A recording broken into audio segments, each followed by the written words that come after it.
to him such time as he may consume. I thank the gentleman. Mr. Speaker, I rise today to condemn the President's actions to regulate our power plants and his efforts to commit the United States to such onerous regulations through the United Nations. At no other time in our history has a president been more wrong more times on more issues than so many of those issues that this country is facing today than President Obama, Mr. Speaker.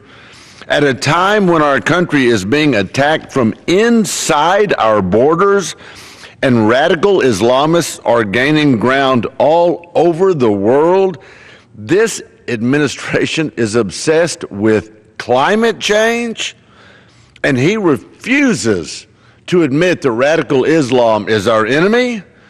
Why, it makes me wonder that if he thinks that Saeed Farouk in English means global warming.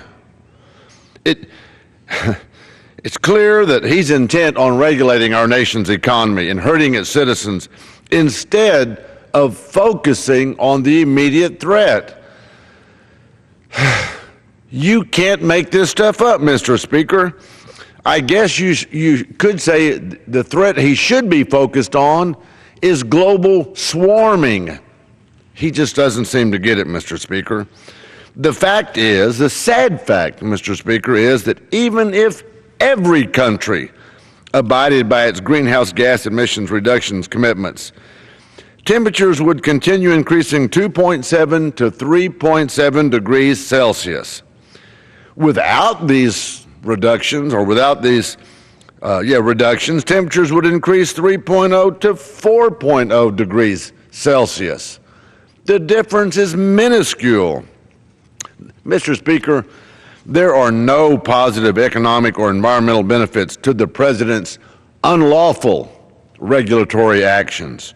Instead, the administration's pledge to the UN threatens job creation and economic growth right here in the United States of America. According to one independent analysis, the economic cost to Americans will be approximately 29 to 39 billion with the B dollars each year. Electricity prices for consumers in 40 states could increase by at least 10% or more. He's already been quoted during his campaign that under his administration, electricity prices would, by necessity, skyrocket. His words, not mine. This represents nothing less than a war, Mr. Speaker, on low-income families and would further increase economic inequality. Mr. Speaker, our country is in a crisis. Instead of its foolhardy and unconstitutional plan to regulate our climate, this administration should be focusing on the livelihood and safety of this nation and Americans. It is no secret that there are people around the world who hate the United States and wish to see its demise. There are attacks being planned and plotted even as we speak, Mr. Speaker. Yet this administration claims that that threat is contained and global warming is our main threat.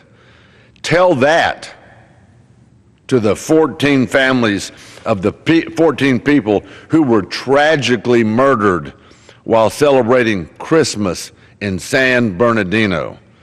That's how I see it here in America. Mr. Speaker, I yield back. Thank my colleague, and I'm going to yield now to my colleague from